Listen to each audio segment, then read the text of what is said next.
started. We'll be getting started in a few moments.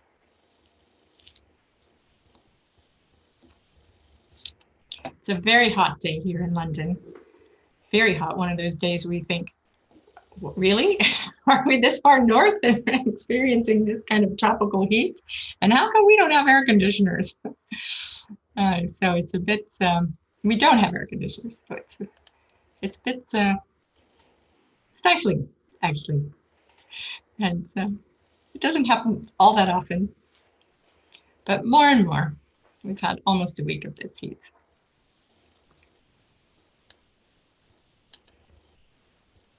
And we have a few people in our waiting room. We'll be opening that up in a few moments.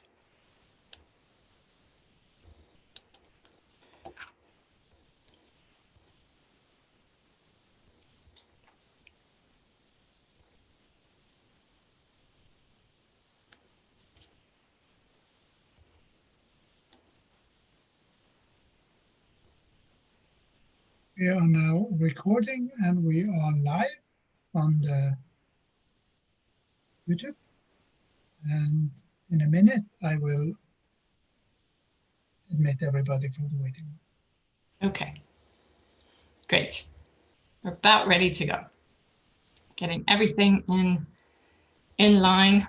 We're really getting used to these webinars and learning all the tricks of the webinar trade, being prepared and getting our online or live streaming working and recording before we start, and making sure we welcome people and let them in before we start, and getting people warmed up and welcome. We do our best to make these webinars interactive. So if you have a chance or a way to interact with us, please do, or at least be planning to be interactive in your own space, thinking about things and having a way to reflect, self-reflect, and perhaps find some new answers about how you can manage a stakeholder or a difficult stakeholder in your life.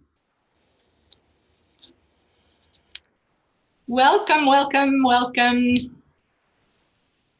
Welcome to our webinar on managing difficult stakeholders. Please, if you would, let us know where you're calling in from. Your name and where you're calling in from, that would be great. We have a few minutes before we start, so I'm just welcoming people. Hello, warming up. Olaf from Sweden. Olaf, is that something from you? Yes, Olaf from Sweden here. I need to turn my volume up. Could you say that again? Hello, Olaf from Sweden.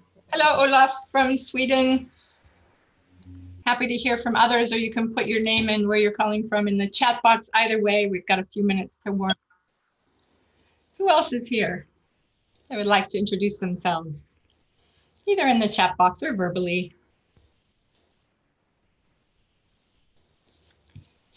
Hello, welcome. I'm inviting people to either say where they're calling from or put a note in the chat box. Hello, Olivia, you're calling from warm London too, aren't you? I can tell. We're just warming up as if we need to warm up here in this heat weather, hot weather. And yeah, I'm seeing Vicky from France and Elspeth from Sussex. And Olaf from Sweden. Just welcoming people. Hello, Joy. And you can have, if you have your video on, that's fine with me. Just know that this is being recorded and your video will be recorded with it. And if you don't want that, you can have your video off or remove your name. Noella from Bucharest. Thanks for coming in a little bit earlier, a little bit early before time, everyone. We're just getting ourselves present and ready. I'm going to turn my sound down since I didn't turn off the welcome bell. Anybody else want to say hello?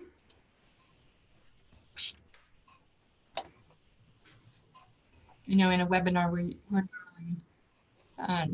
normally planning to be passive. Hello, Lucy. I see you calling. Also, another one calling in from very warm London. Hello, Norbert. Welcome. Just inviting people to say where they're calling from in the chat box so others can see it. And just welcoming people. You look very cool, calm and collected, Laurie, and I feel all hot and sweaty. It's very warm. I'm trying to be calm, cool, collected. I'm in a room that's doesn't have a lot of air moving through it now. By the end of this hour, I may actually be quite sweaty and dripping. It's one of those days here in London. Where are other people calling from? I see Lynn from France and Maria. Norbert is calling from the Zurich Highlands. Maria from Poland, from Warsaw. I'm curious if anybody here is actually on vacation, going online on their vacation. Yeah, that's a great question. Do let us know if you're on vacation or on holiday somewhere. It'd be quite a commitment to come to a webinar in the middle of vacation. I'd be very impressed. Rick Frank is calling from Boston. Lynn, yes, on holiday, a staycation, lovely. Maybe that gives you time to indulge in things like webinars. Well, okay, folks, I see that it's 4 o'clock here in the UK, and so I am going to get us started. Just moving things around a little bit here so I can find my share button. It's right in front of my face. Of course, there it is. Here we go. Welcome, welcome. As you come in, please just write in your name and where you're calling from. Welcome to everyone who's calling in from wherever you're calling from. I love the international nature of webinars. So feel free to say hello. Type your name in the box, in the chat box, if you would, and get prepared for a little ride on managing difficult stakeholders. This is one of the, well, we offered 3 webinars and we did a bit of a survey and asked people what they were interested in. And this was definitely one of those. People were saying, yes, I need to know how to manage these difficult stakeholders in my life and in my work. So I hear people are struggling in, but we're going to get started anyway. So managing difficult stakeholders. Just to make sure we're all on the same page, I have a pretty broad definition of stakeholder. Stakeholder is anyone who has a vested interest in you, your job, your work, or even your life. And they are perhaps demanding at times. They need things from us. We might need to keep people informed, and we might need to keep people happy in various different ways. So a difficult stakeholder then is one that's difficult to keep happy. Let's just put it that way. We'll talk a little bit more about it in a moment. But I want to introduce you to this webinar and what we'll be doing. In a moment, I'll ask you to identify your own difficult stakeholder. Feel free to start thinking about that now. Somebody who might be a demanding client or an unsatisfied customer or a boss, somebody who's a bit challenging to work with, or it might be a family member, but we'll come back to that. We'll be identifying that difficult stakeholder and then having your own personal journey of looking at what's going on when you feel that person is being difficult or that situation is difficult. So we'll be looking at your own emotional response, your response. Why is this difficult? Why is it difficult for me? And we'll look at some emotional triggers and why you might find it difficult. And we'll also understand and look at what are their emotions and needs. What makes them so demanding or so difficult? What's going on for them? It's not about making them recognize that they're difficult. It's about putting yourself in their shoes and looking at what they're feeling and what their needs are. Because you might be able to do something to satisfy their needs that's beyond the interaction, the sort of tactical interaction that you're having with them. There may be something else going on emotionally. And, emotions drive all of our behaviors. So if you can satisfy some of those emotional needs, you may be a far way forward. Where am I losing my words? You may be further forward in satisfying them and getting them on your side. So we will look at how you can change your response. There will be an interactive activity with other webinar participants. If you've been to one of the two previous webinars that we've run, this will be run in a similar format. We'll have an introspective way to be introspective about this topic and then share with others. And then at the end, I'm going to share with you a bit about our Rewired to Relate program, because we want you to know about that. This topic about difficult stakeholders is very much addressed in that, and how you interact with difficult people and how to make those kind of situations less difficult. Welcome everyone who's been coming in the last couple of minutes. Please do say hello, put your name and where you're calling from in the chat box, and that allows everyone to get a feel for who's here. Okay, let's us dive in to the next step and make it real, make it personal. So those stakeholders, those people who have a vested interest in you, your job, your work, your life, some of them are difficult. I'd love for you to start thinking of people, roles that those difficult stakeholders play in your life and your work. And if you would share these in the chat box as well, it'd be like having a good discussion going. So who are they? Is it your boss? Is it a client? Is it a coaching client? Is it some kind of customer? Is it someone in an organization you work for that's further up the chain from you? Stockholders, owners. There's a husband, yes, definitely. One's dad, colleagues, teenage children. Yes, family members. Good. Who else? What kind of roles the stakeholders in your life occupy? Just looking for a couple of shares from people. Different inner parts of yourself. That's great. I love that we're going to be working on having a conversation between different parts of yourself. We do have some different, that's really great, Noelle, thank you. We have some difficult internal stakeholders, so we can entertain that aspect too. Love that. All right, you've had a chance to brainstorm some difficult stakeholders. Find one, pick one. Call one of your own difficult stakeholders. And perhaps the situation could be current right now, or it might have been a past situation.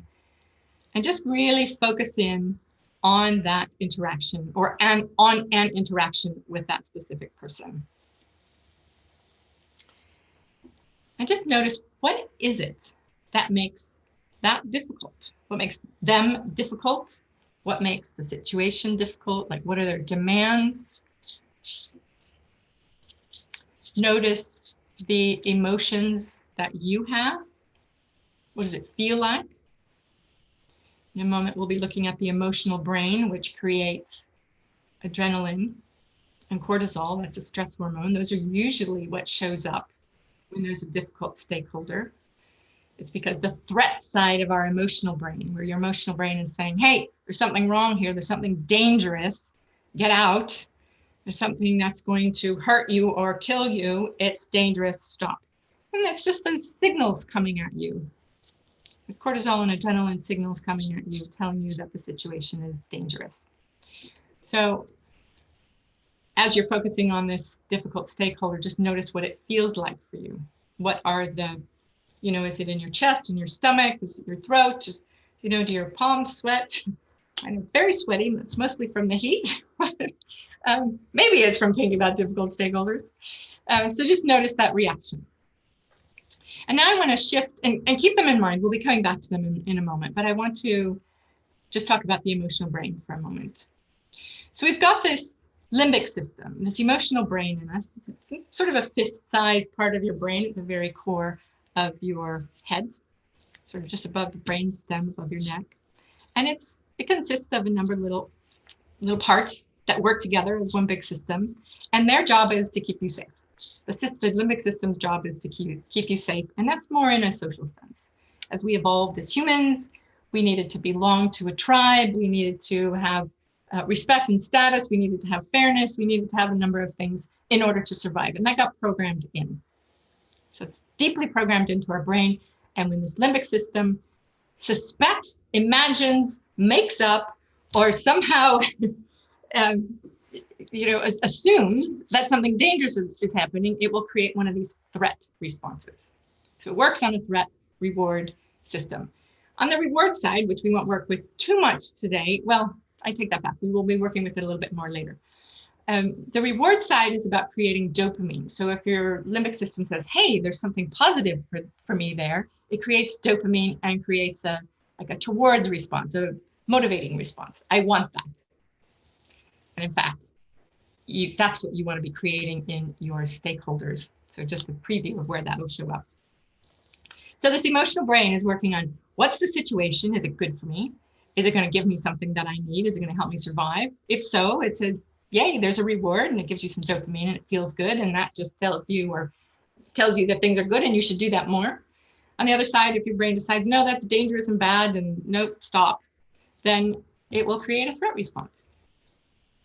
So if it's a difficult stakeholder situation, there's likely a threat response. So we want to look at, what is the threat for you?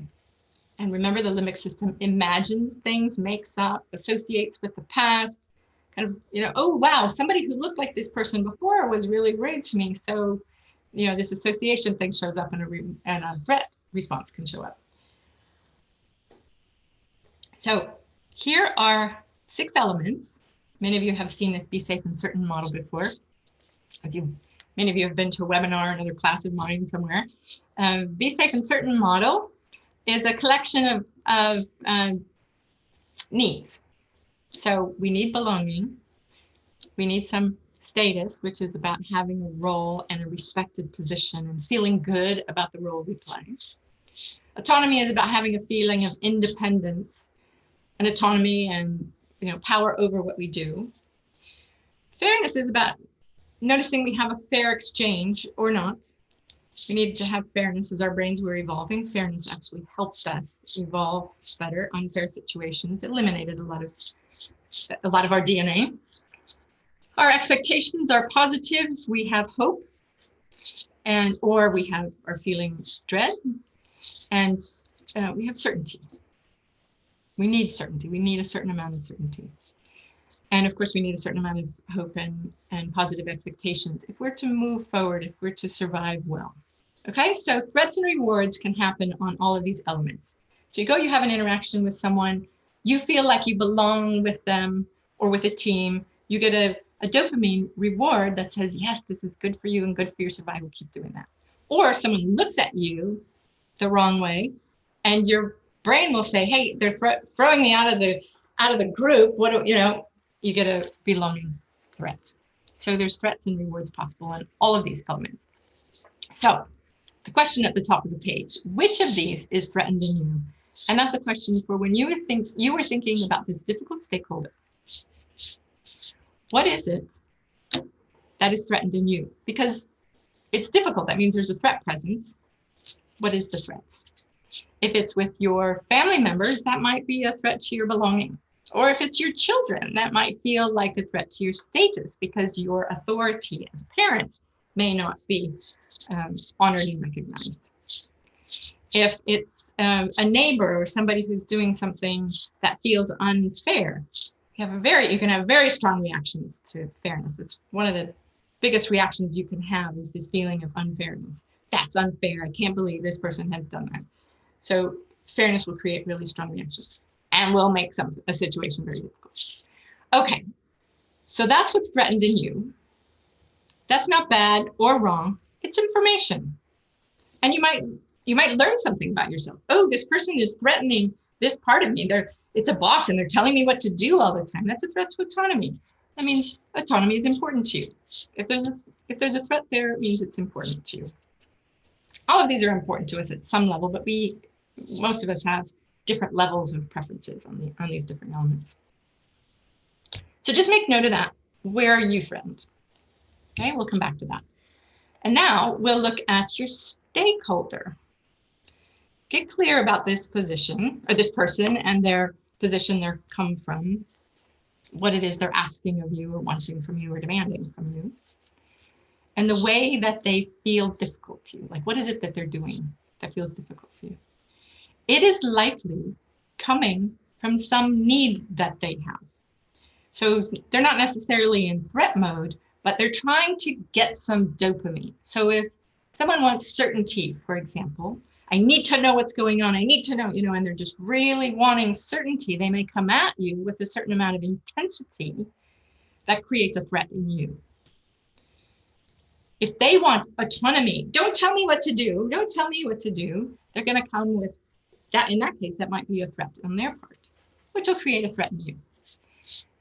we're very susceptible to each other's emotions. They're highly contagious. So if somebody comes at you with a threat, in a threat state, you are very likely to respond in a threat state as well. So keep track of, there was the threat response that you had, and what is the need of theirs? Yeah. What is it that they are stirred up by, upset by, needing, desperate for? Lots of words. It's likely one of these. And if anybody wants to share, be happy to have shares in the chat box just to share some experiences with each other. What is it that a stakeholder needs? You know, they need belonging with me, or they need belonging with others, or they're trying to exert their own autonomy, or they had, here's the thing about expectations. Some stakeholders, people, any kind of human being, will have expectations about you and your role and your performance. And their expectations may have been off the charts, and you didn't meet them. Maybe you didn't know about those expectations. Maybe they were just off the charts and it was completely unreasonable. Doesn't matter, they'll still be upset. And they'll be coming at you in some way that's, you know, from a disappointed place. You don't have expectations about it's disappointment. Great, we're going to have a family meeting to discuss expectations. You're not meeting expectations. It's so great to just get with people like, what are the expectations? Get them out on the table. Have your own expectations on the table. We can clear up a lot of disagreements by just sharing expectations. Your status, what she wants is status. We'll be coming back in a few moments to look at how can you give these people what they need and what they want. If they've set unrealistic expectations, you might be able to help them set realistic expectations. If they have a need for belonging, you might be able to come with a more friendly attitude and make sure they know that you're on the same team. You're heading in the same direction, and you're working towards the same goals. That can help them feel like their needs are met. Similarly, status, maybe they feel like you are too big for your boots, and they need to know that they've got a position, an honorary, a position of honor and respect from you. And that can have them, their brain, their limbic system calm down because they're getting their needs met. They don't have to be so desperate for those needs to be met. Okay, we'll be playing with this a little bit more. What I'd like to do is a little mindfulness exercise, because that is going to be the thing that gives you more choice, more ability to respond to a stakeholder, especially in the moment. Okay, so imagine there's the stakeholder over there, they're upset, they're demanding, there's something's going on with them, and you're finding it difficult. Have that in your mind, and we're going to be doing this short mindfulness exercise. Okay, so the stakeholder's there, they've got a certain action or reaction, and it is impacting you, and you are feeling that it's difficult. Okay, so our first step in this mindfulness exercise is to be aware. So just notice, first of all, what happens. I asked you that a few moments ago, but asking again. In this situation, what happens for you? Where do you feel the difficulty? How does it show up in you? And now what we're going to do is just do our best to let go of the chemicals of difficulty, the chemicals of threat. So adrenaline and cortisol, this mindfulness exercise is about letting go of those. So I'm going to invite you to close your eyes, and I do that because a lot of the brain is focused on visual information. It's like 60% of your brain power is trying to work on visuals. So if you close your eyes, it actually gives you a lot of your brain power back, so you can focus on yourself and your inner selves. Right? So close your eyes and sit in a position that feels comfortable to you. Sit, or if you're standing, you can do this standing as well. Find yourself sitting upright, not stiff and rigid, but in a place where your body is doing its work to keep you sitting and upright. And just have it be comfortable and relaxed, but still in an upright position. This upright is important because it helps blood flow and it helps nerves flow, so you do want to have a somewhat upright position. Okay, and we take a big deep breath in, really deep, and exhale it out. Just let things relax as you exhale. One more of those. Inhale in, big inhale. And an exhale out. Squeezing out all of the used up air. Your lungs extend from your hips up to your shoulders. They really are broad, so see if you can exhale out all that old air. And inhale again. We're going to do another couple of very targeted, focus on targeted areas of the body. There's a couple places where you hold, where most of us hold tension. So let's take another inhale in and take your shoulders and squeeze them up to your ears, really tight. Inhale in, squeeze up to your ears, and exhale, throwing your arms down. And do that again. You might roll those shoulders a little bit. What you're trying to do is get the adrenaline and cortisol out of your muscles and let it go. Another place we hold tension is in our jaw. So in this next moment or so, focus on your jaw. You might even press on the hinges of your jaw. And just notice if it feels tight. Relax them. Move your jaw around. And let yourself relax. Let your jaw relax. Let your face relax. This is the breathe step of the ABC model. First, we start with the awareness, and this is about breathing. Here we take quite a few moments to really breathe and let go of things. In the moment when you're facing something difficult, it'll happen much more quickly. But here's a practice to allow you to let go of those chemicals and focus on a different part of your brain. So, keeping your eyes closed, keeping yourself in that calm, cool, collected, relaxed position, promising yourself you'll stay there. Don't shrug your shoulders. In the next moment, I'm going to ask you to do something. And I want to make sure you don't shrug your shoulders or clench your teeth. Just stay relaxed. And keep breathing. So recall in your mind, with your body relaxed, recall again this stakeholder of yours.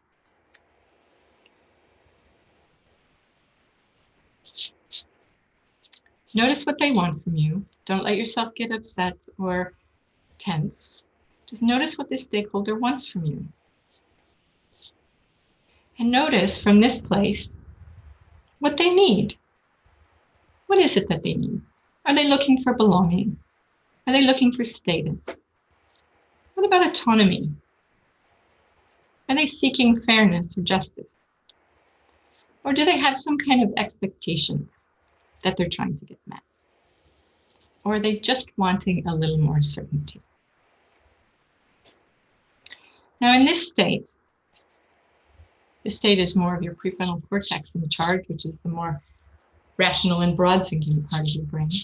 You have the chance to choose your response to this person. What is it you could do? Don't think really hard on this. Allow the answer to arise. What could you do to help this person get their needs met? Whether it's a sense of belonging or certainty or whatever it is. How could you help them get their needs met? And what could you do to make that happen?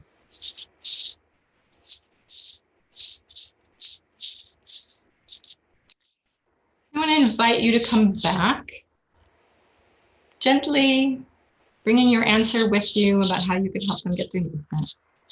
Come on back and open your eyes. And again, I'd love to see some shares from you.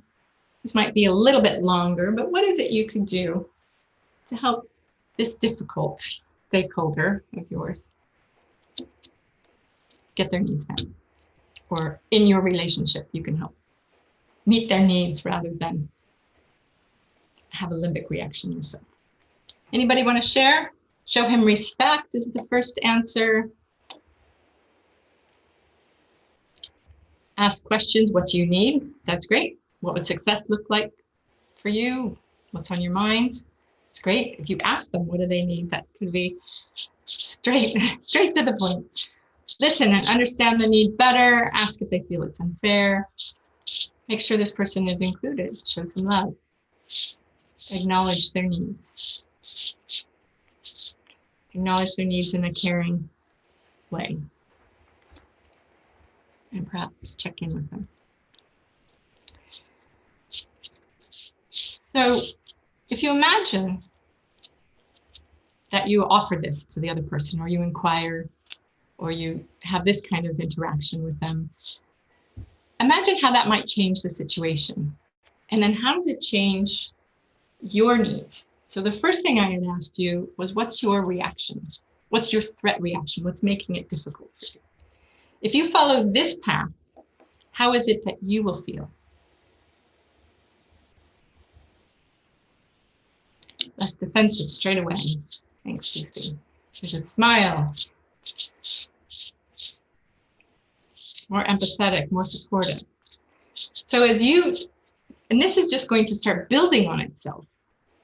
So there's like a positive upward spiral as opposed to these difficult situations where they're demanding and you have a threat reaction. It just goes back and forth and just spiral down. If you can take that moment to do this ABC, notice your response, take a breath and a step back. The more you do this, the easier it is in the moment. So if you practice that, in that moment when they're asking for something, just picture this in your mind. The more you picture it, also the easier it'll be. So you take a breath, a mental step back, and you choose. You have the opportunity to choose this response. So you get curious about them, you help get their needs met, they're likely to respond better, feeling better about themselves, and then you respond even better, and then we have this upward spiral. Now they may have been the one who wasn't nice to begin with, but that doesn't mean you're not responsible for the conversation or you can't influence the conversation, because you can start this upward spiral with them if you're willing. Yeah. So it's not about blaming, oh, they were really awful to me. It's a choice. It really is a choice. You don't have to do it this way, but this is a way to manage difficult stakeholders and help them get their needs met. It helps influence them. All of those be safe and certain elements are ways to influence people. If they get their needs met, they're more likely to give you what you want and to be on your side and to partner with you, be in relationship with you. So at this point, I'd like to put you in small groups. Well, Photo will be putting you in small groups, and you'll have a chance to discuss with others. There's two things I'm doing before we send you off to groups. I'd like you to share with others. You'll be in a group of about 3 or 4 people, and share with each other, how will you calm yourself? Get yourself into this calm, cool, collected state the next time you feel someone is being difficult or demanding.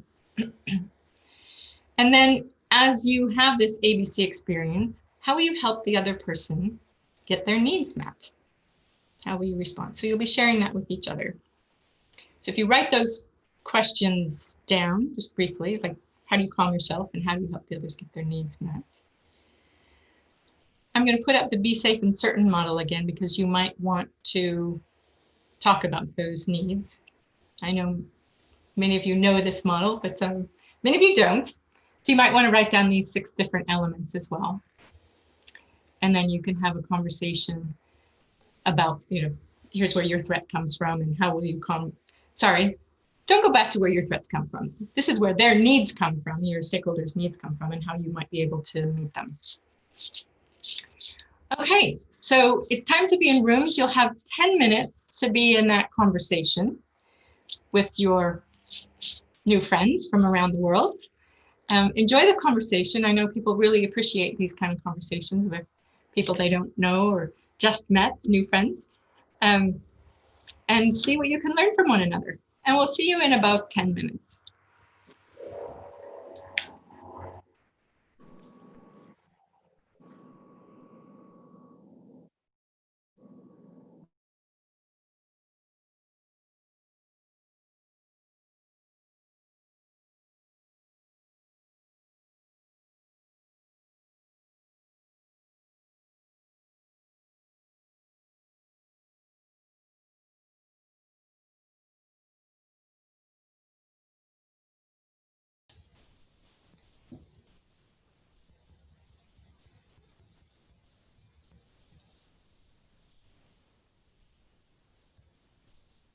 I'm back here in the main room to see if there are others who didn't make it to a room.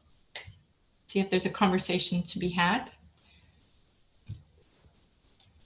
I love this. I have a screen that says A in front of me. So simple. If A, you are here and would like to engage in a conversation with me, I'd be happy to do that.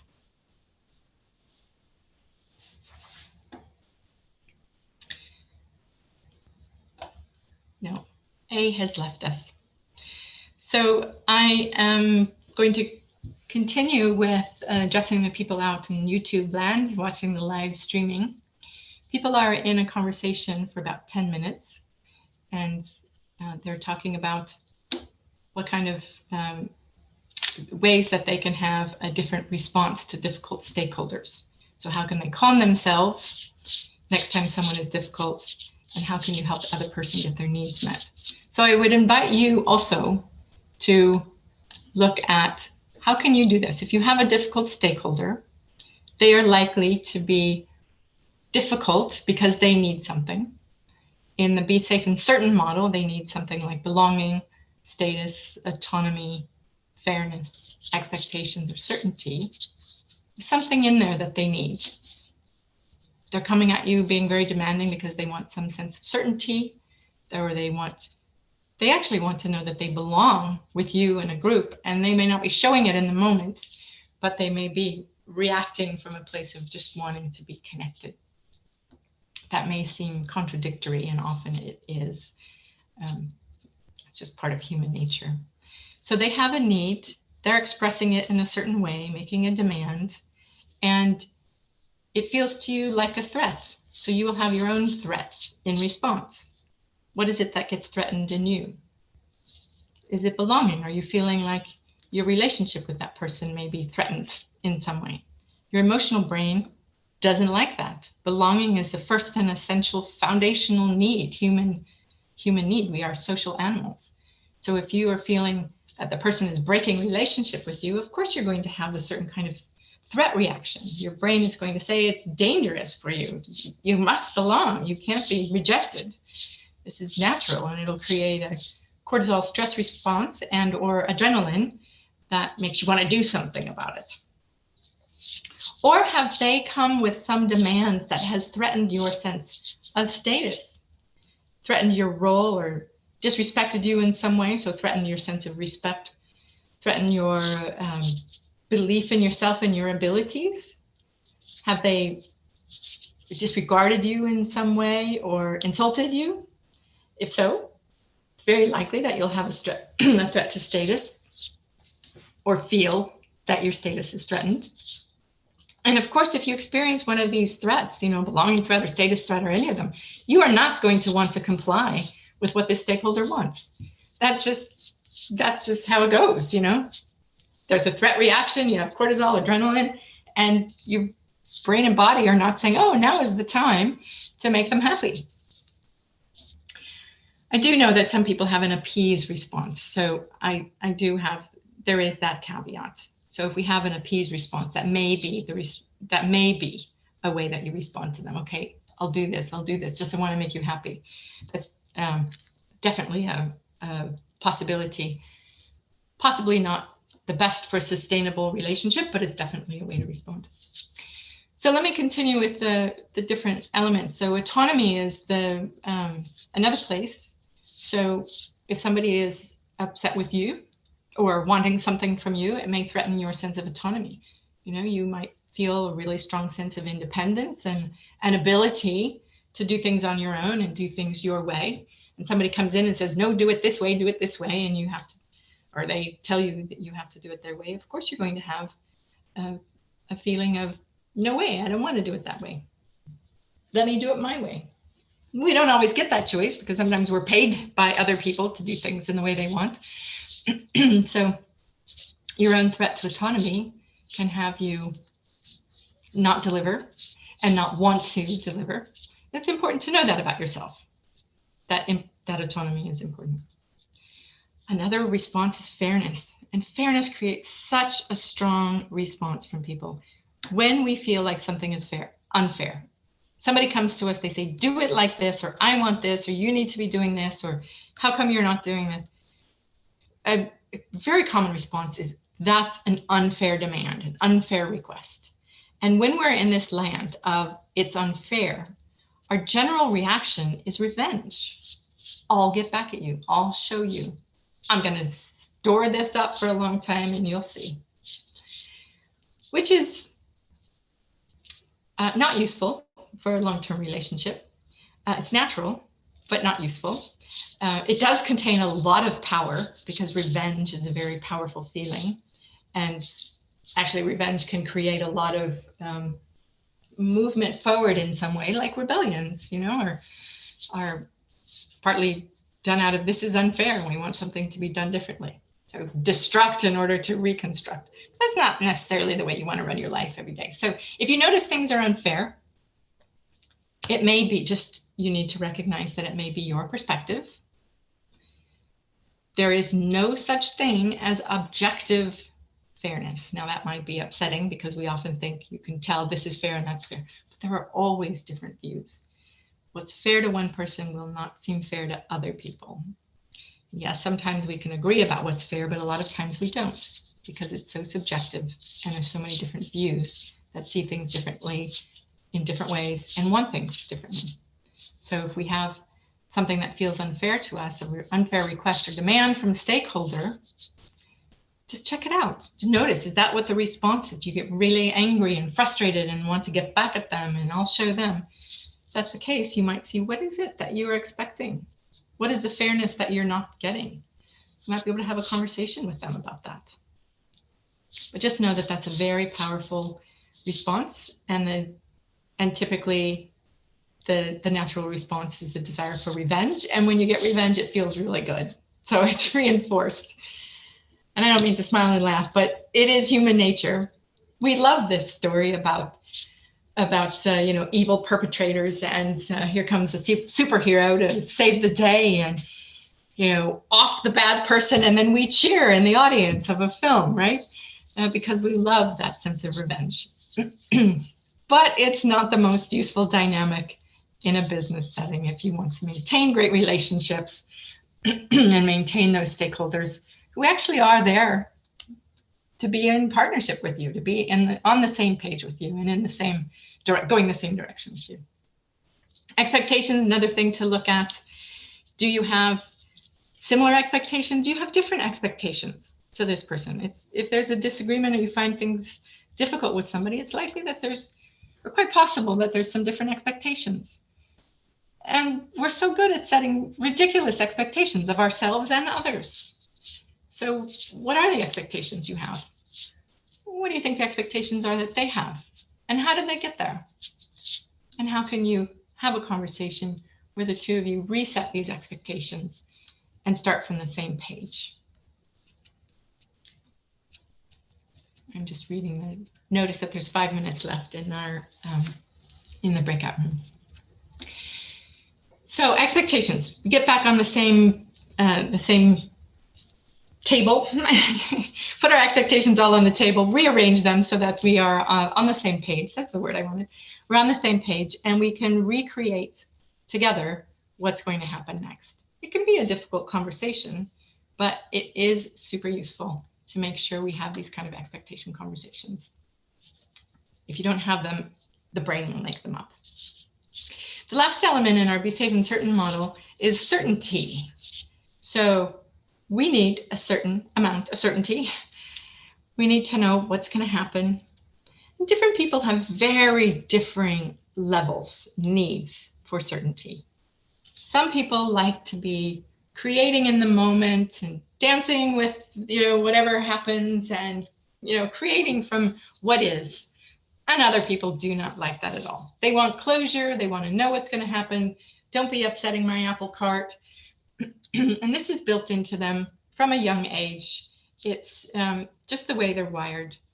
And if you're one of these camps and somebody's the other camp, if you're wired with wanting a lot of certainty and closure and completion and knowing, and somebody else is laissez-faire, like, yeah, sure, anything goes, it'll be very upsetting to try and get along. So creating agreements If you have a stakeholder different from you around certainty, having some agreements about when will things get done and how will they happen and what's going to happen next and who's doing what, those will be really helpful.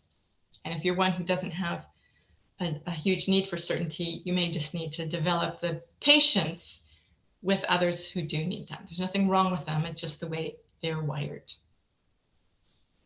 So I've gone through the Be Safe and Certain model and about relationships and you and a stakeholder. Again, there's belonging and status, autonomy, fairness, expectations, and certainty. These all create emotional responses. We have a reward response when we feel like we're getting these needs met.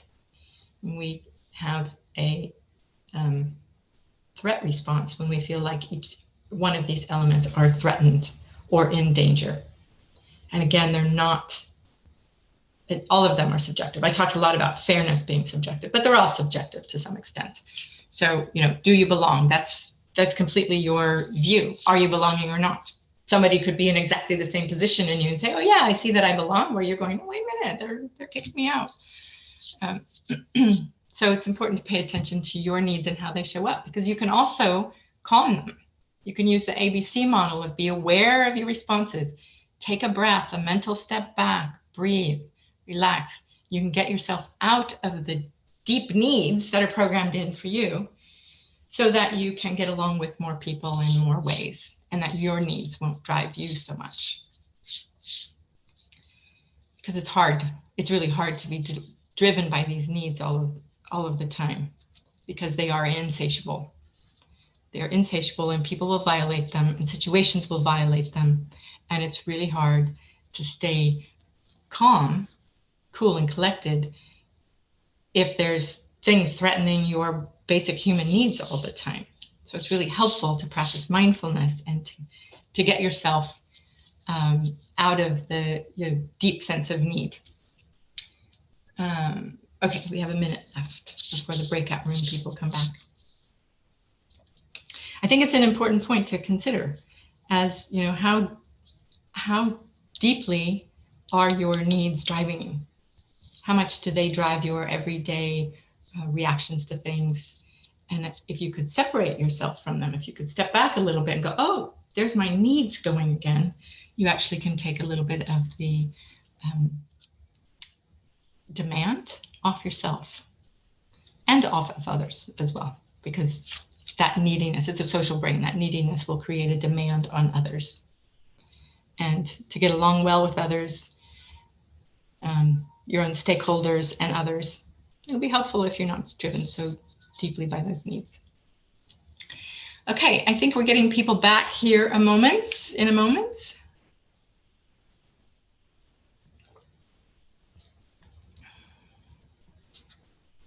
Hello, Jacqueline. Silke. How are you today? Very good, thank you. Good. Welcome back, everyone.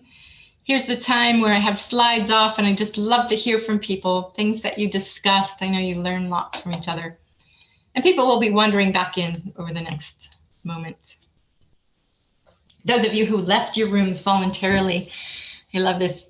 It's possibly a sense of autonomy. I'm going to choose when I come back rather than being jerked back by the Zoom system. We hate that, don't we? Yeah. So let's just start a conversation. Who's willing? Anybody willing to share? We'll do this for a few moments and then there'll be Q&A. Silke. So I was in a room with Jacqueline and I think we discussed, or at least from my end, I know that I need to take a moment to just take a breather, right? Become aware of where I'm coming from. I don't know that I'll be able to identify where the other person's needs are at the time, but I think to ease into the process, I would then ask clarifying questions just to make sure that I understand what it is that they are actually saying, so that then I can take maybe another breather before I actually react. That's right. Where I'm going. Yeah, breathers are good. They get us back, if we can take a breather, a little step back, mental step back, it's really helpful to get our, then we're more at choice. Thanks for sharing that, Silke. I think everyone's back from their breakout rooms. Anybody else want to share about what you discussed or learned about yourself in that conversation? I notice I'm spotlighted now, so anybody else want to share? You can also I was with Claire, and we spoke about the use of tentative questions as a way to clarify what the other person's issue was so that we could address it.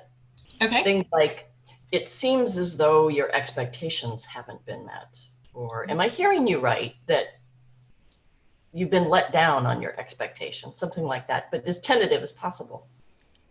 I like that, tentative questions rather than assuming. Exactly. Yeah, great.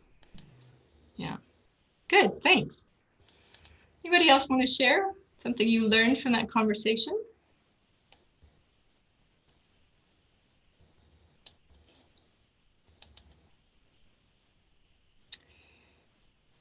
Great. I yeah. think the theme in the three conversations the three of us had in our group, kind of for all three of us, is sort of adjusting our own expectations. That sometimes we have to accept that things are the way they are. I mean, we can do some, we can manage our own response, manage our own, not to be triggered, to come from a place of calm. And in my case, I thought maybe I could relay more sense of belonging to my stakeholder so that she would be less threatened and less. But as I'm sitting here, it could also be too late for that. It could, I mean, you know, she may be on a roll. And just knowing where I stand, not to further deteriorate the relationship, perhaps would be the best I can expect. That's great. So, so it's about like gathering your wits about you. Huh? Yeah, it's just about what would you recommend that other people do in situations like that? What would I recommend that other people do? Accepting, you know, facing reality as it is pretty important. If somebody's trying to take you somewhere you don't want to go, but they also don't have the power to take you there. Mm-hmm. So that's part of the reality. There is less to worry about. But if someone is taking me towards somewhere and they have other people on board and there is more power there anyway, as unfair as their intentions may be, as unreasonable it might be, I may have very little influence and power there. I can help things from sliding down further. Yeah. So I'm hearing a couple of things. One is to just accept reality as it is. This is how this person is and what their demands are. And you can influence them by not reacting too much. Yes. Yes. The more we react, the more they'll react. And we get that spiral going downwards as opposed to being a calming influence on them, accepting them and their needs and being a calming influence. Did I get that? I think that sounds pretty true, because sometimes people want disproportionately more. To them, that's fairness. Well, they have convinced themselves that that's fair, that's belonging, that status belongs to them, and all of that stuff, you know. So really, seeing this reality is the starting point. And this is a great point, that people will see things differently. They'll think that something they're asking for is fair, where we might not. There is no such thing as objective fairness. It's always subjective. Yeah. What is fairness? And if we're always reacting, I mean, we can never get on the same page around that. You know, it's like, it's not fair. It's not fair. Very deep human need is fairness. But the sad thing is that there is no real thing that we could say this is fair. It's just, oh, I think this is fair and you think that's fair. Okay, we'll never agree. or we need to find some way to find a way to agree. Yeah, it's not how I would have been in this situation with my idea of fairness. But Right. Yes, but that's your idea, right? And they have their idea. So how do you do that? Okay, I noticed that there's a question here about how does this work if the other person is a narcissist? I love that question because there can be narcissists, there can be sociopaths, there can be all kinds of other people where they have just incessant needs. Now, I'm not sure I have the one answer for this, but and we have some global figures in the world who we can see how this works. There is an insatiability of their needs. So if you choose to be around a narcissist and you choose to try to keep harmony, you're going to be giving, giving, giving. You're going to be trying to get their needs met. I don't know that it is a true narcissist if there is a satiability factor. Where with most people we interact with, you can satisfy those human needs that they have. Happy to hear other opinions about that, if there's others who... Lori, I can share, Noela here. I can share because I worked with inner parts and it may be a bit different. So the main idea with working with inner parts is that it's about you, about myself. So, so the third, the second part, so the conflict, we said it is, could be another part sabotaging or at least wanting itself to become visible amidst so many other visible parts. So my insight, because it's a very personal story here, but I'm not going to dig very deep, but overall, the idea is that I would focus more on creating not a battlefield, but a field of growth. Great.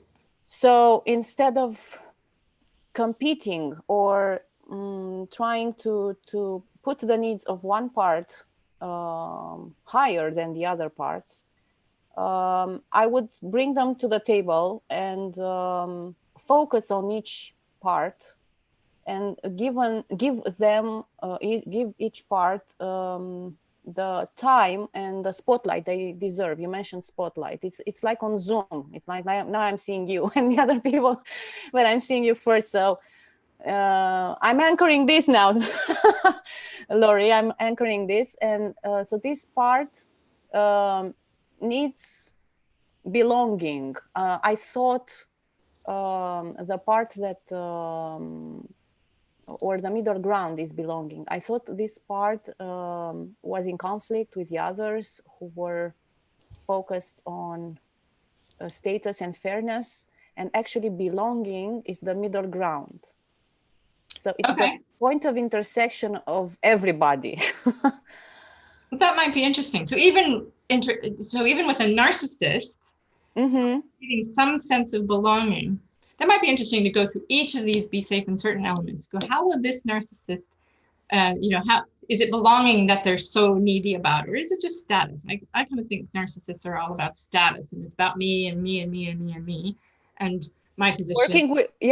Working with parts, I think it triggers us narcissism because it's us and all our needs in one body and in one mind.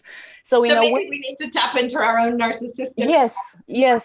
Yes. I think it's very important to understand that there's no group without ourselves and our involvement and our interests together. Like you said, what's my word? Like us being here and me being here, what's my a word being here? What is my benefit? And the moment I focus on the benefit, I realize that the other person also has a benefit. Right. And we can meet each other together. This is the field of growth in this connection of each of us benefiting from each other's presence. Like so beautiful you put us in these rooms, and I love it. And I told you before, I love these sessions because you put us in breakout rooms, and I love it. And I discuss for 10 minutes with people I don't know, or didn't know. And it's awesome because this created this growth field. Great. So I hear that if you are coming from a growth perspective, Yeah, you can benefit perspective. Yeah. benefit. Yeah, you can always learn something. You always get something. Yeah. So I don't know if we got the answer to, if we'll ever have an answer to how do you really work with narcissists. But I think we have some great, and thank you, Noella, for all of your thoughts. I think we have some great things to think about.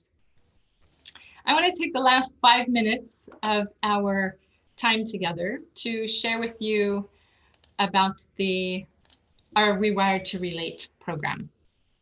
That's okay. So I know several of you have heard some of these things before. So I'll share a bit quickly.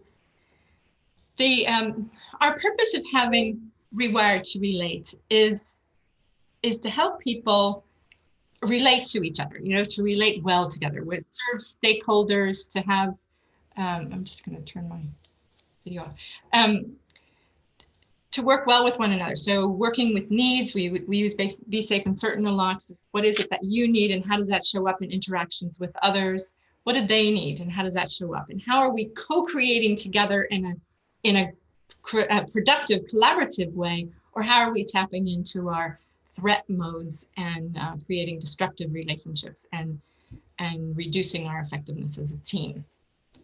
So we're managing the emotional brain and our reactions so that we can collaborate well, so we can use that prefrontal cortex that we get to with that mindfulness activity.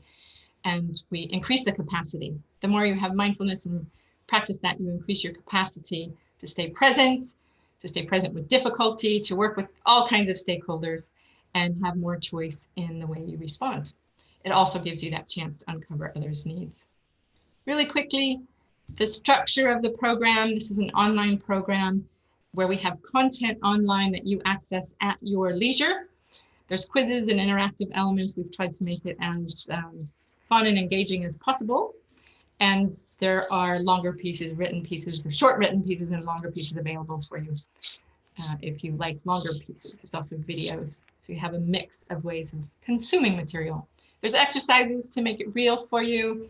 You have learning group, much like we do the breakout rooms here on Zoom and webinars, that you have learning groups, because that's where learning really happens, is when you're talking about what you've done and learning from each other. And of course, we have a structure to keep you on track, because it's really hard to work a virtual program without that. The program is, somebody asked this a couple of webinars ago, who's the program for? My answer really feels like anybody. We're human beings, we're social, we work with other people all the time. So it's really, in whatever context you're working on, whatever context you're working in, it would be useful for you to have better working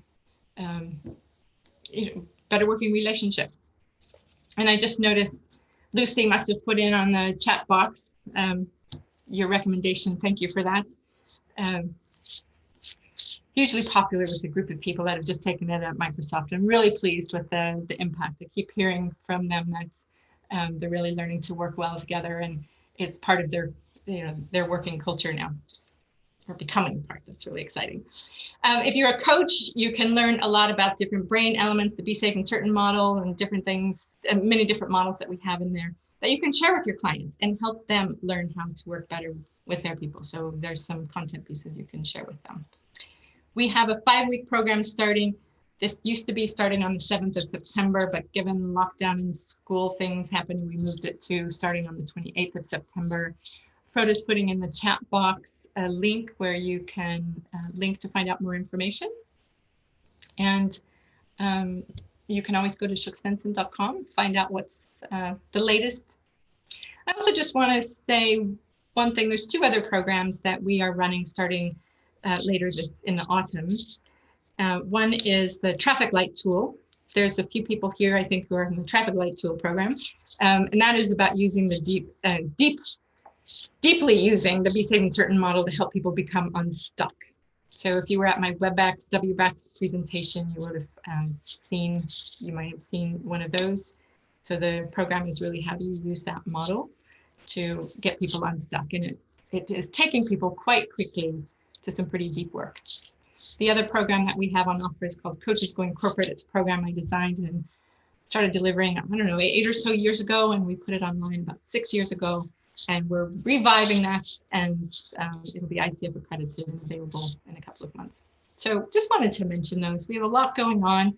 I love working with people. I love sharing neuroscience and helping others learn tools that they can work well with others, work well with your clients better, and just have a broader understanding of humanity and how we work and how we operate.